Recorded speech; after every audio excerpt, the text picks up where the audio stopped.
এবার অনুরাগের ছোঁয়ায় গল্পের নতুন মোড়ে নিতে চলেছে। মানে মেইন গল্পে এগিয়ে যাচ্ছে অনুরাগের ছোঁয়া। এতদিন গল্প একভাবে চললে টিআরপিতে অনেকটাই নিচে নেমে যায়। এক ধাক্কায় টিআরপি অনেকটাই নিচে নেমে আসে। এ কারণেই এবার ধারাবাহিকে নিয়ে আসা হচ্ছে মেইন টুইস্ট। সুদীপা আদিত্য পরমাকে নিয়ে এবার ত্রিকোণ প্রেম দেখানো হবে, যেমনটা কুসুম দোলাতে দেখানো হয়েছিল। সম্প্রতি সামনে এসেছে নতুন প্রোমো, যে প্রোমোতে দেখা যাচ্ছে বিয়ে হয়ে যাচ্ছে আদিত্য সুদীপার।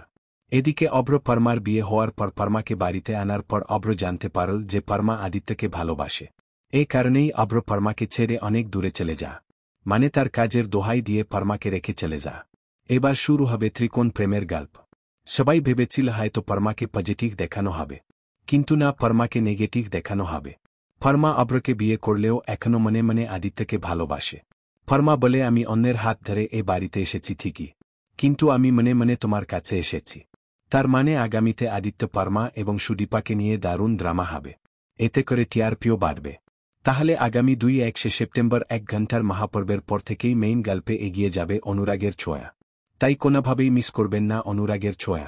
দেখুন সোম থেকে রবি ঠিক রাত 9:30টায় স্টার জলসায় অনুরাগের ছোঁয়ার সকল আপডেট সবার আগে পেতে চ্যানেলটি সাবস্ক্রাইব করে পাশে থাকা বেল আইকনটি বাজিয়ে দিন। ধন্যবাদ।